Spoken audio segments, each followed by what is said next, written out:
I went into college admissions, and I did that for about 5 years. I worked at the College of New Rochelle, which is closed now, actually. And then I worked at SUNY Maritime for 4 out of those 5 years in the Bronx. So you can see some pictures. I've got my little cat, which he is like the light of my life. He is so spoiled. We keep crab legs in the freezer for him when he's having a bad day. Then I have a picture of me and my husband on our wedding day, and then my family as well. So I have 2 sisters. They both went to Ossining High School as well. So those are just some of the important things in my life. So I thought I would share. But, really, I guess it makes sense, and I can stop sharing the screen now. But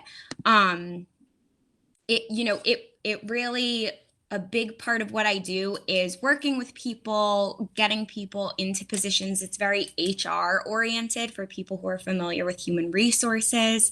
But I can't stress enough, like, I was not sitting in high school dreaming of working in human resources. Like, it's something that I just kind of fell into. And I think that is important when you're in high school, to keep an open mind. And so many people's careers seem to be who you know and jumping on opportunities. And it may not necessarily be what you envision for yourself, but it does end up working out, which is great. And I loved college admissions. It was wonderful. I say I sold out and went on the corporate side of things a little bit, which, is kind of the case, but I really like what I do. And one of the reasons that I took the position, and shout out to Miss McCrae, being in SUNY racism, classism, sexism, I got really passionate about all sorts of like human issues and people just having rights and all of that. And in my position, we do all of the diversity initiatives for the law firm. So bring in speakers who can talk about their experience, plan months that, help to showcase different cultures. And unfortunately, law is a very, very unrepresentative industry. It is a lot of white men, which, good for them being in such a great position, but I'd love to see more representation of what our population looks like in the industry. So I love that part of my job is being able to help try and do that. But yeah, I mean, that's kind of just a really quick snippet about what I do. Love college admissions, very passionate about it. I've had people I work with at the law firm send me their kids' college essays to review because I did it for the 5 years. So happy to talk about that as well. I'm sure that's more on the forefront of people's mind. But really, when it comes down to it, I like helping people. I like talking to people. And I think the best advice I could give to high school students is to keep that open mind. Don't be afraid of trying new things, and try new things as early as possible, because it's hard to know when you're 17, 18, what it is you want to do for the rest of your life. And college is an expensive way to figure that out. So I definitely recommend, taking the time, do internships, volunteer, anything you can do to get exposure to that. The earlier, the better. And it's okay to not know exactly what you want to do at 17. I think that's important. Don't stress yourself out or feel this pressure to know everything, because you're young and you'll figure it out. And that's my spiel. It's a wonderful spiel. Thank you. You were Sam when I had you. Are you still Sam? Still Sam. Yep. Yes. Okay, good. Thank you, Sam. That was beautiful. That was excellent. And I'm sure, because I'm already thinking, I've got questions in terms of like notions of recruitment. I totally have questions in terms of that college admissions process. But I just want to remind all the guests on the line, if you have any questions, please feel free to use the chat. I'll monitor that and make sure that we get back. Okay. So Sam, thank you. That was a wonderful introduction. Of course. Sabina, are you ready? With your as ready as I'll ever be. Let's go. I apologize if you start, whining in the middle. That's my life. So hi, I'm Sabina Colleran.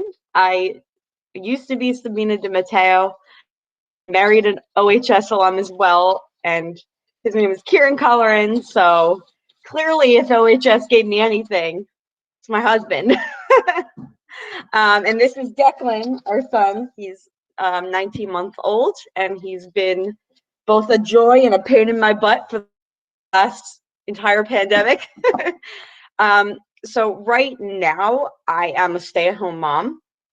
And that sort of happened very recently, partially because of the pandemic, but not necessarily in the way that you think. Like I didn't just like lose my job. But I went to Fordham University and I majored in psych with a minor in business. I was really interested in marketing. However, at the time, they didn't let you do just a marketing minor. You had to do business. And then they changed that after I left, and I'm still bitter about it because I had to take things like financial accounting that I did not care about. But I was really interested in marketing and all of that stuff. And then during college, I was an orientation leader for 2 years, and I was in a club, the Filipino club. Yes, I am an Italian girl. However, I joined that group. A couple of friends I'd met on the first day of school at orientation, and I ended up being on the board. I was vice president my senior year, and they taught me a lot, and we could talk more about those extracurricular college activities. But some of my best memories in the entire world are with the Filipino club, and their food is amazing. So I highly recommend you check that out, if nothing else. And then post college, I worked for 7 years with a company called SwiftKick. They did student leadership and corporate leadership programs. So if you think about when you go to college and you're at orientation, can we not eat my hair? Thank you. Like I actually saw my boss the first time because he did a big speech at our orientation leader training talking about building a culture of connection and that sort of thing. So like when I was leaving college, and to Samantha's point, I still had no idea what I wanted to do. And I also didn't super care that I didn't know, because I figured, we'll figure it out, I was enjoying my time in college. I was very much, in the moment. And so I emailed this guy, Tom, and I was like, hey, 2 years ago, I saw you present when I was an orientation leader. I've been thinking about when I feel my best self, like when I feel the most, engaged, and it's when I'm working with student leaders. And I know that's what you do. Here's my resume. Do you happen to be hiring? This was like totally out of the blue, and I honestly don't know how I managed to do that, because that's just like super strange a little bit. And the crazy thing is he was hiring. And at the beginning, it was a part-time position. I was replacing someone who had been virtual. This was 7 years ago.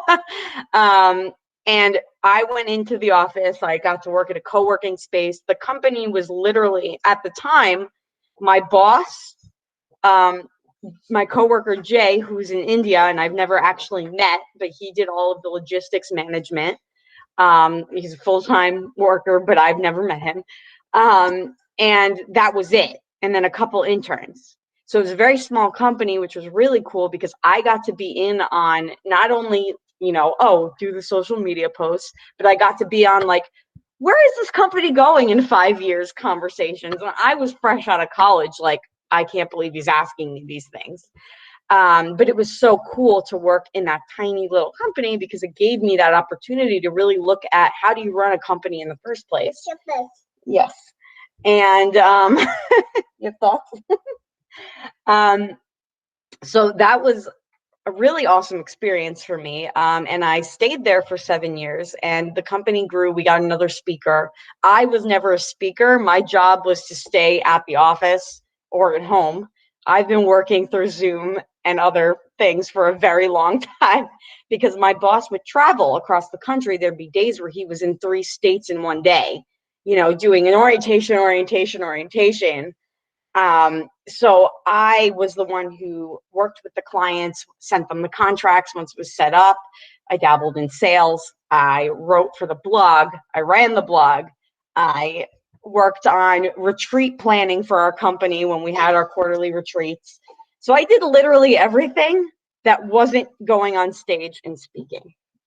And then during the pandemic, we'd been working from home, and Declan was getting bigger and bigger.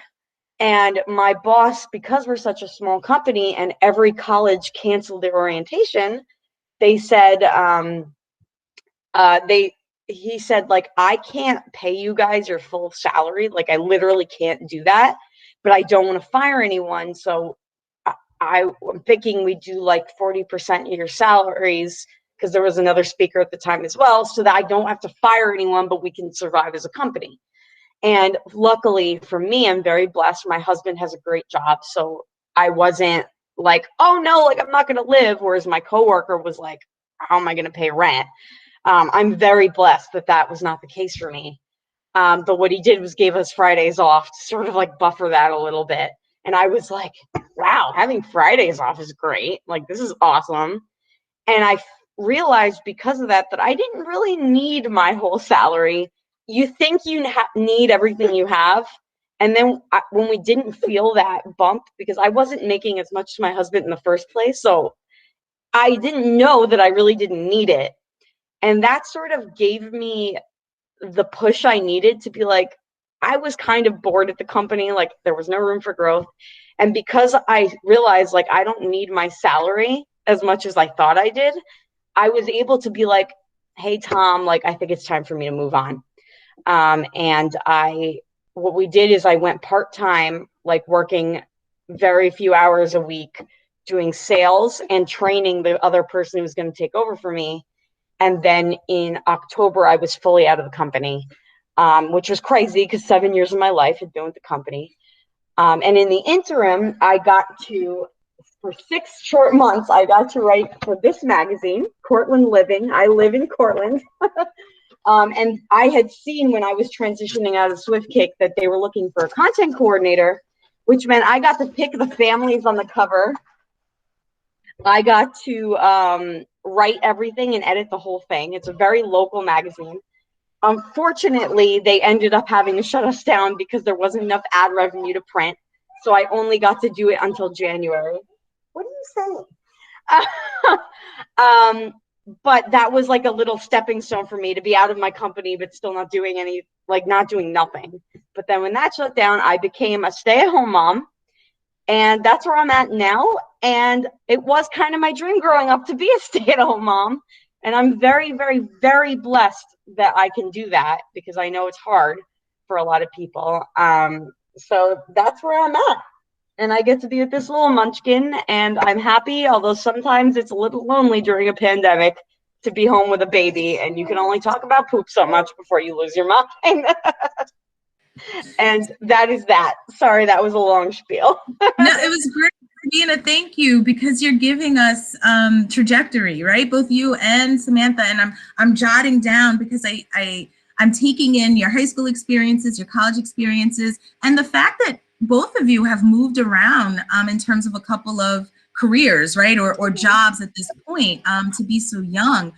So that's great for our audience to hear as well, right? Like you talk about figuring it out in college, but I think that there's also a little bit about figuring it out in adult life, right? You know, I'm again, and I'll monitor the chat. Please feel free to type in. I see that there is a question from Mr. Mayer. I want to make sure that we get to our questions that are happening.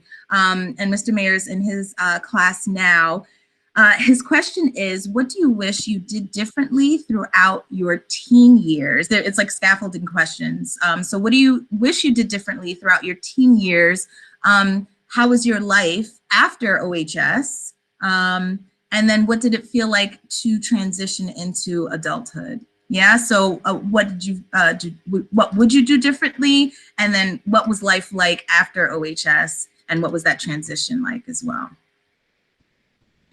Great. I guess for me, the thing that I would have done differently in my teen years, having worked in college admissions and seen how the process goes, of course, I beat myself up for having not applied to more state schools.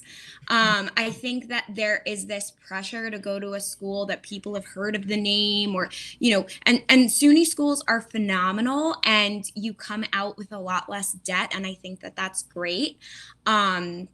you know, as anyone who's in Mr. Jaffes's classes knows, money is so important. And I don't think you realize the burden that paying off student loans can be, depending on how big they are, when you graduate. And, you know, if you come out of college with a job that pays you a ton of money and you don't have to worry about it, that's awesome. But if, you know, you're kind of at an entry level position and not making a ton, and you have a $1,200 a month payment on your student loans, that's what some people pay in rent. So it's significant when you put it into that perspective. So I think if I could change anything, turning back, and I had a wonderful experience at Scranton, I loved it. And I don't regret going, but I wonder if I had gotten into SUNY schools and applied to SUNY schools, if I would have been in a different position upon graduating. But I had a great experience at OHS. You know, I am still friends with so many of the people I was friends with there. The teachers are unlike anything. I mean, you know, of my college friends, I have never heard of people who like stay in communication with high school teachers. And it's like so nice that, you know, we're able to have a relationship still. Like Miss McCrae, you know, you were one of my teachers, Mr. Jaffes. I still talk to Miss Sosa in the Spanish department. So it's so nice that, you know, the teachers treat you like people. They really treat you with respect. And I feel like it's a mutual kind of a situation where, you know, you learn so much, but they really are just unlike anything. And I feel so lucky for that. So great experience at OHS. The transition was tough, although I think the transition out of college was harder than the transition out of high school. I think, you know, you're kind of just going on to the next step of school, leaving high school. And I do feel like OHS really did prepare me. So it wasn't a super big shock. But what was tough was leaving college. And then it's like, okay, now get a career, like figure it out. And that was tricky. But you know, it again, use your resources, talk to career services in your college when the time does come, and you know, you get through it. Beautiful. Thank you. Of course. Sabina, do you have anything to add in terms of what would you have done differently in that transition space from high school to college or college to adulthood? Yes. So every time I hear the question, what do you wish you'd done differently? I'm like, nothing. And the reason for that is, one, because I'm a goody two shoes. So it's not like I was making bad decisions left and right. Like, I was the goody two shoes, and people called me mom since I was 11. So, you know, that helps. But also, I've always thought that, like, if I didn't do exactly what I had done, I wouldn't have ended up where I'm at. And I love where I'm at. And even nitty gritty, if you want to talk about the fact that I knew my husband for almost 10 years before we started dating, and he would have dated me sooner, and I was being the jerk about it. But if I hadn't gone through the process of like, no, I'm not interested, whatever, I wouldn't have felt the way I feel about him now, because it all led up to that. So like, it's very hard for me to have like those large scale regrets, because I know that they all led to here, and I'm happy. And so I guess the only thing that, you know, I wish that I don't think I could ever actually change, because when you're a teenager, this is what you think about. I was so concerned with the amount of acne I had. And like, legit, like, all I thought about was like, Mom, can I have concealer? Because my face is a mess. And like, my hair was over my face. Like, I was very self-conscious about it. And I still have a little acne, but it's much better because I had a baby, and that changed things. So I would probably tell Sabina in high school, like, girl, until you have a baby, like, you're just going to be dealing with this crap. Like, get over it. You know, don't let it stop you from feeling good about yourself. But, you know, I don't think that a teenager would hear that because at that time, that's how you think. In terms of that transition, I actually, it's interesting. Sam said, you know, it was easier to go to college than it was to leave college. I feel the opposite way, because leaving high school was so, like, I was like crying because my best friend Melanie, I will never forget, the day before she left for college. We're standing in the middle of my street because she just dropped me off. We've been listening to Taylor Swift. And like, I was crying because I was like, how am I ever going to find friends like these people? And I mean, the truth is my high school friends are were my bridesmaids. Like, these are people that are still my best friends. You know, I have Melanie, Sarah Feliciano. I don't know if you know her, Miss McCrae. These are and I married someone from high school. And so to leave them was really hard because I'd grown up with these people. However, once I got to college, I realized, oh, like, this is cool. And I ended up loving college. And then post college, even though I was about to get a job until July, I was like just a free agent.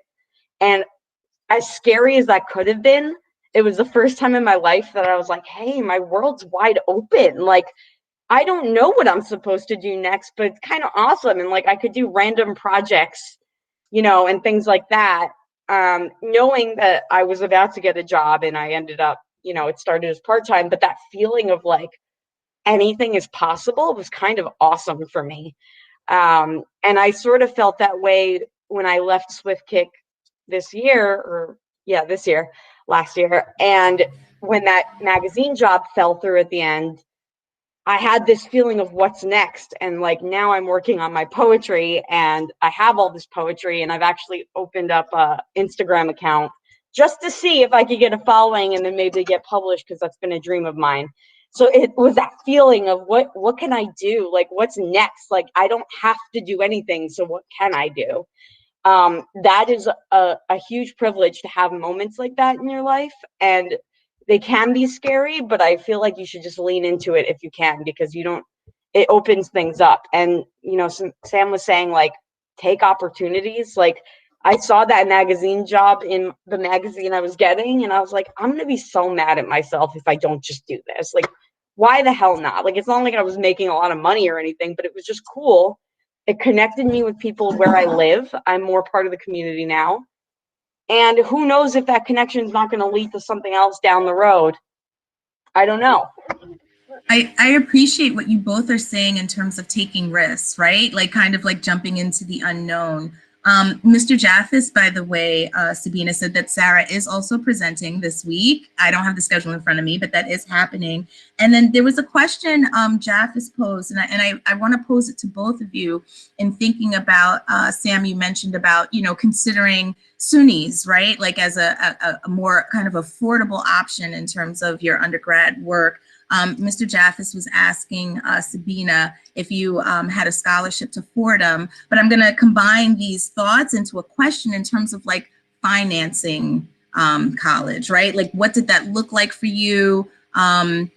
Student debt, you know, like, are you carrying a heavy student debt load for our students who are on the line, who are thinking about, oh, I really like this school, but it seems kind of unattainable in terms of, you know, the financial cost?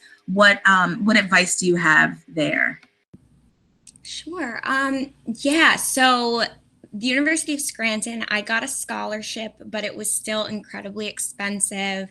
I graduated with about $100,000 in student loans.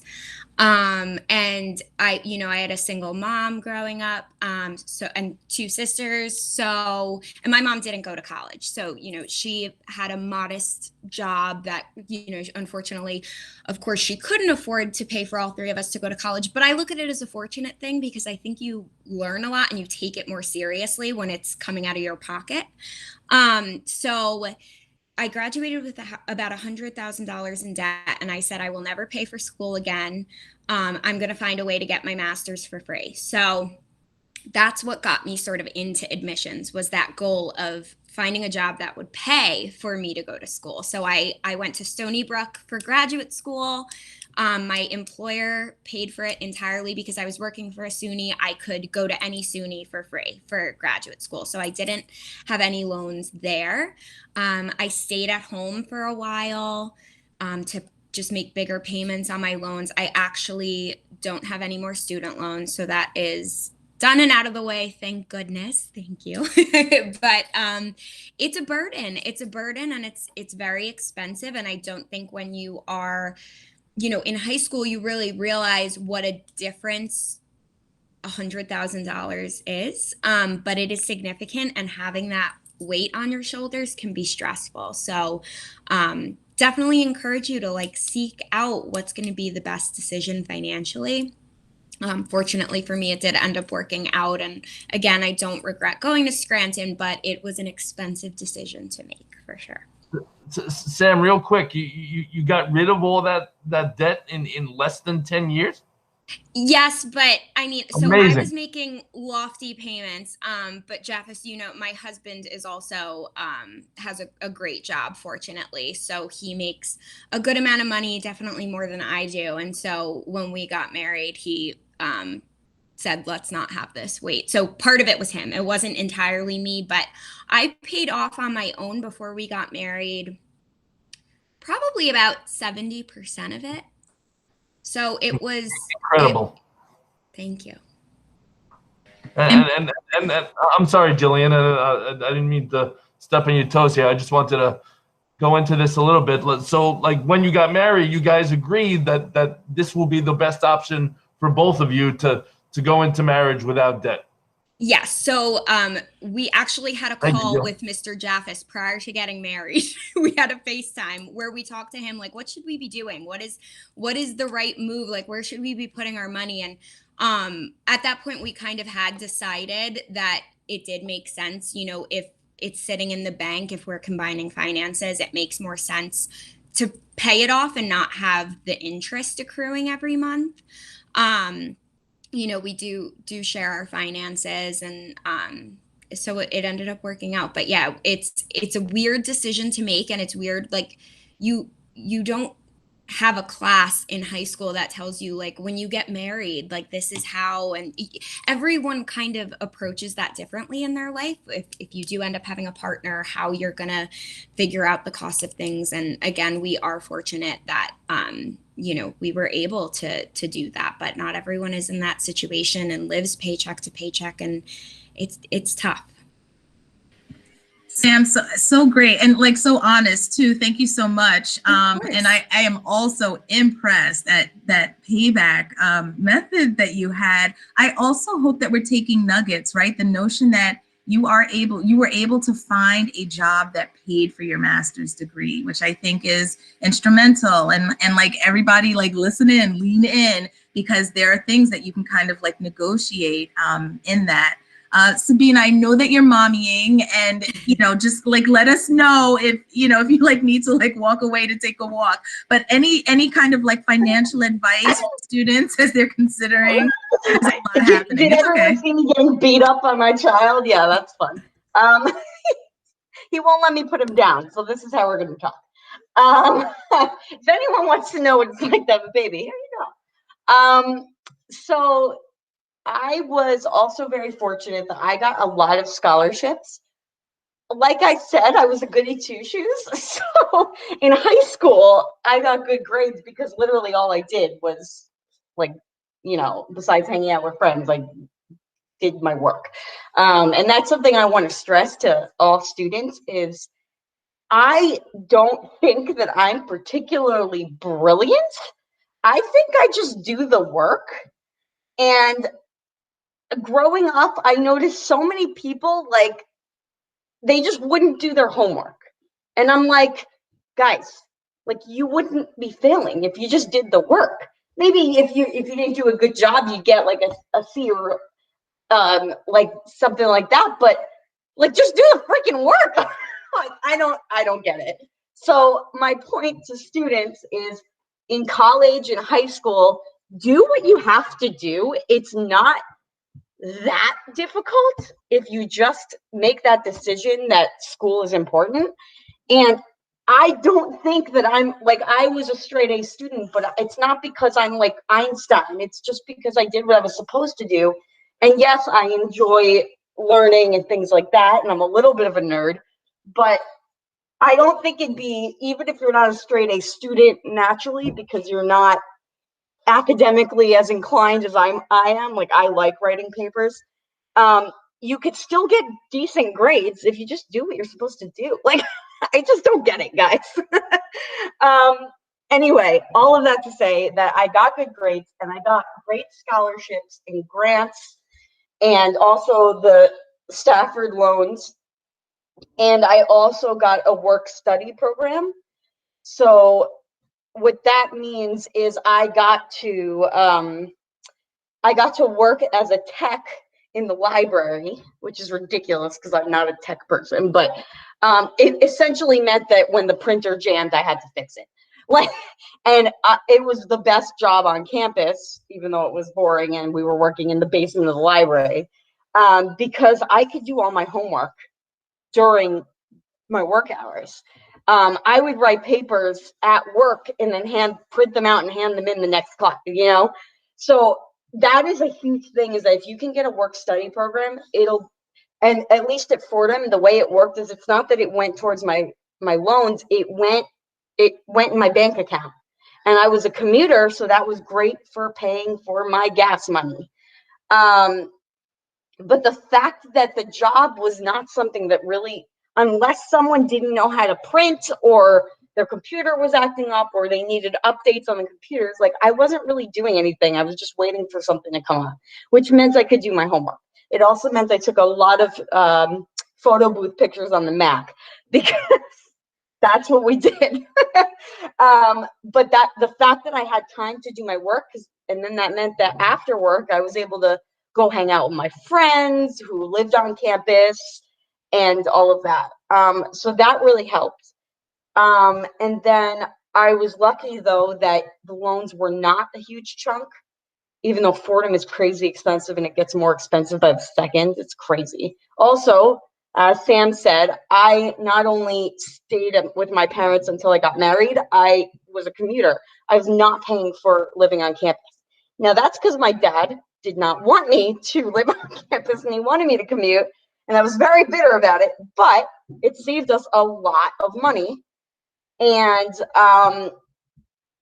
then after college, I still stayed with my parents. I was like, there's no reason for, I was thinking about moving in with Melanie. We were going to do that. But then when Kieran and I kind of got together and started to get really serious, I was like, all right, we all know I'm about to get married. Like, just hang off. And so that saved me a lot of money. And I was able to put, like, I had very small payments towards my loan, but I was able, like, I think it was only like 300 something a month, but I was able to say, like, I'm going to do 500 a month. So by doing that, when I had the ability to, it made it so that, like, I didn't even owe money for many months because I was so far ahead on my payments. And now I have less than 4,500 left on my own stuff. Thank you. And so that was, and when I went full time, I remember being like, I'm upping the payments more, like, because I could. And so now with all of our interest rates are paused because of the pandemic, every week I'm throwing $50 at it just to knock it down. And so I'm very close. But so that's what happened with me. Excellent. Yeah. Yeah. Excellent. Excellent. These are, again, helpful tips, right? Like working smarter, right? Like not harder, just doing what needs to be done. I'm realizing that we are like 4 minutes away from our conclusion, but I wanted to kick back to Sam because you talked a lot about the notion of recruiting, but you have this experience in terms of college admissions. And I recognize everyone on the line may not be, right, like, college ready or thinking about it yet.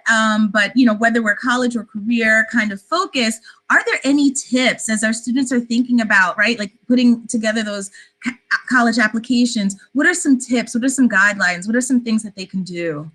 Sure. So first, I will say if you are interested in a school, visit the school. You might think you like it and then you go there and realize you don't, or vice versa. You might think you won't like it and then end up loving it. Some colleges also note that in your file. And so I know Marist, for example, I know people in their admissions office. If you apply but didn't visit the college, unless you're like a stellar 10 out of 10 student, you won't get in because they think that you're not interested. So colleges do pay attention to that. So that's a tip. Your essay, the best advice I can give you, this is your time to show your voice, and this is the time where you can stand out. This is the only real experience your admissions officer will have with getting to know who you are. Don't be afraid to be a little braggy. We don't mind that, but try and write about something unique. For every 10 essays, I would say 3 of them were about winning the big football game, and about 3 more would be about a grandparent dying. Both of those are great life experiences, and a lot of times, you can write them well, and if you can make it memorable, still do it.